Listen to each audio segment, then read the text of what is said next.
Well, the Trump administration is distancing itself, of course, from these charges filed against these three former campaign aides, arguing the indictments of Paul Manafort, Rick Gates, and George Papadopoulos have nothing to do with the president. The White House also says none of this proves the campaign colluded with Russia to influence the 2016 presidential election.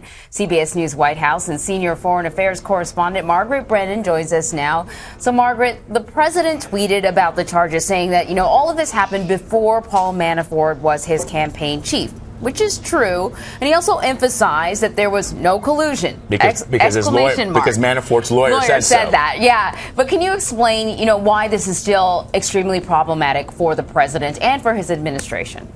Absolutely. Well, Paul Manafort, in this 12-page indictment, was accused of money laundering, actually, that extended from 2006 up until the present day, including during the actual campaign. So this trail of evidence that was made public yesterday by the special counsel's office is actually quite a problem, not just for Mr. Manafort, but also raises questions as to just who the president entrusted to be not just the public face, but to chair his campaign, along with that other key advisor, Mr. Gates. And so this does persist as a problem for the president, not just optically, not just politically, but also because this is, as Paula Reed just laid out, an ongoing investigation. So if this is what we know now, what more is yet to drop here?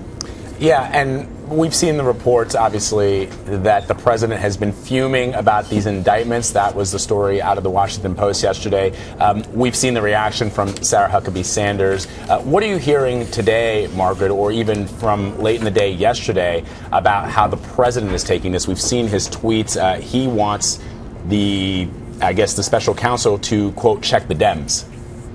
Right. Well, you need only look at his tweets just this morning. The president now commenting on that other indictment of former campaign foreign policy advisor George Papadopoulos, who did register a guilty plea and appears to now be cooperating with this federal investigation. And in this tweet this morning, the president said a few people even knew him. This young, low-level staffer named George. Of course, contradicting that are the recordings released by the Washington Post of the president himself introducing George as a great guy, as somebody who had experience in oil and energy, and saying and explaining and justifying why he was in this campaign advisory role as far as national security. Of course, from the podium yesterday was a different explanation given by Sarah Huckabee Sanders, the White House press secretary, really sort of playing that down as, oh, well, the president takes photos with lots of people, he meets with lots of people, and this advisor was unpaid and really had very little to do with the actual campaign.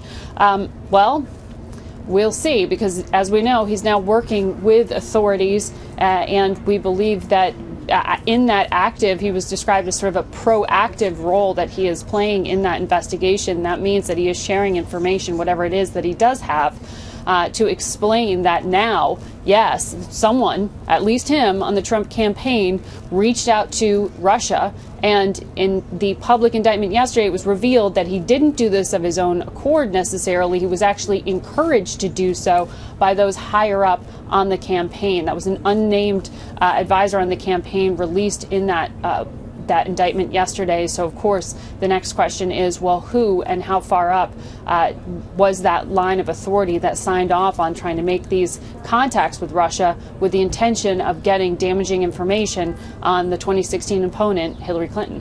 Vlad brought up, Margaret, something that Trump has been tweeting about over and over again, which is, why don't we focus on the Democrats and Hillary Clinton? And what about their collusion with the Russians? Can we just talk a little bit about that? Is there anything there? Well, there are a few things there to unpack. The whataboutisms, the idea of, well, don't focus on what is an ongoing federal investigation, look over here, is a talking point. It is a way to deflect. It is a way to distract. You can't really argue with that.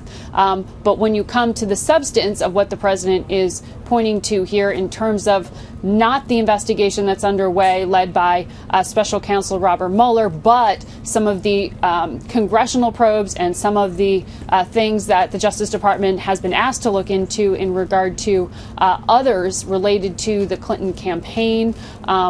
You saw yesterday Tony Podesta as well, who is a lobbyist here in Washington, who has ties through family and through his own personal support of Hillary Clinton, has gotten caught up in this, actually stepped aside from his role at the firm Mercury that he was working at.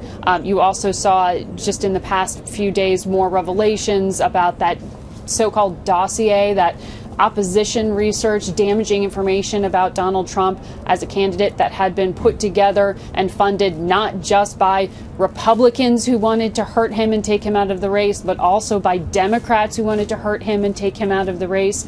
All of that makes for a lot of heavily vetted research on the to-do list of anyone who's going to pursue this further in terms of congressional probes or investigations. Sure. But when it comes to the actual material evidence so far, and what Robert Mueller, the special counsel, has worked on, and what led those three gentlemen to be walking into the FBI yesterday, had to do with hard evidence directly related to the Trump campaign, not Hillary Clinton. That does not mean there are other things to ask about her, but that has nothing to do with the issue at hand. Margaret, that's a great point. I also want to ask you about something else that is not getting a lot of attention right now because everybody is so focused on these indictments. But White House Chief of Staff John Kelly gave an interview yesterday in which he seemed to suggest, in fact, he didn't suggest, he said that the Civil War, he said Robert E. Lee was an honorable man. He was asked this in the context of the Confederate statues that have been coming down across the country. You and I have talked about this in the past. And he called Robert E. Lee an honorable man and went on to say and suggested that the Civil War had to do with the lack of compromise on both sides. A lot of people are saying, look, the Civil War had to do with the issue of slavery and this idea about compromise, and Robert E. Lee choosing to fight with his state over his country. People have suggested that there were a lot of Americans who chose their country over state, including General Winfield Scott and Abraham Lincoln and others.